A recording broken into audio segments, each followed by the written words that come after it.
Chair. Oh, I'm sorry. Joe. Just what's your reaction to today's developments and how things change, and especially the way things have been going so well? Yeah, what do you guys know? Pat out with torn meniscus. Okay, all right. I didn't want to be like the one to break the news or something, so I just want to make sure. Yeah, obviously, it's definitely tough for our team. You could tell, like, just in the beginning of practice, everyone's just kind of more serious and stuff.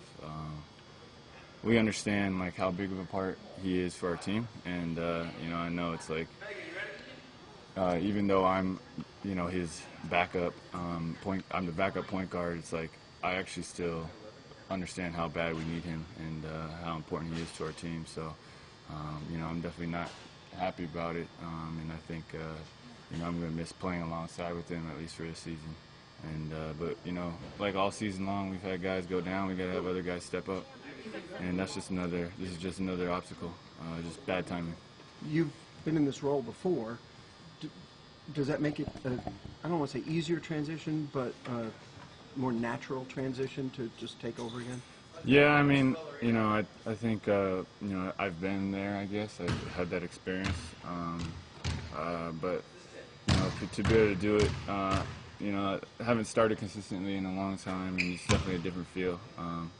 So, you know, and we're going to miss his defensive energy and the things that, the intangibles. So that's something that you know, I'm going to try to bring or try to do as much as I can to, you know, make up for that loss. Are you worried Pat could be out for a really extended period of time? No. Just from what I heard, it was someone described it to me as what I had in New York.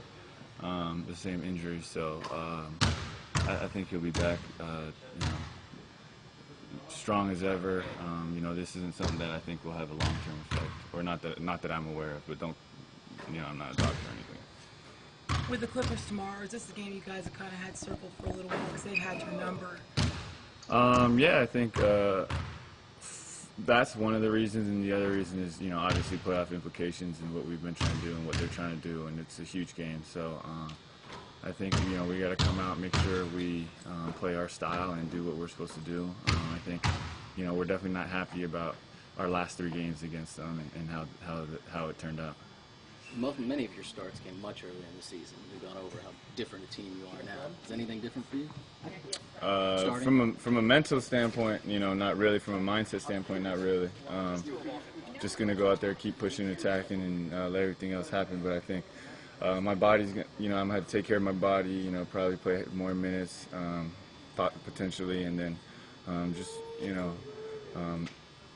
It's different in terms of a defensive assignment too. You know, when I come in, I'm guarding a backup point guard or I'm guarding a shooting guard, and now it's going to be primarily their starting point guard the whole game, so that's different as well. You feel like you've been playing pretty well personally, offensively, the last 7-10 games, 2-3 weeks? I think I've been in a much better rhythm, especially if you take into account the few previous weeks before that. I think it's night and day, but I definitely think it's a lot easier to do them in short stints. And in the second lineup than it is what I'm going to have to do in the upcoming few weeks. When you lose somebody like Patrick, you know, one of your starters, obviously there's going to be an adjustment period. You guys are going to have to go through, you know, the growing pains now? Yeah, you're absolutely right about that. It happens anytime a player comes and goes, and I think, you know, you can kind of survive if it's 1 or 2 games or something like that, but when it's an extended period of time, there are definitely going to be adjustments in the things that we're going to, you know, the things that are his strengths, we're going to have to be able to find a way to kind of fill in those voids. Thank you, guys. Thanks, Jeremy. Appreciate it.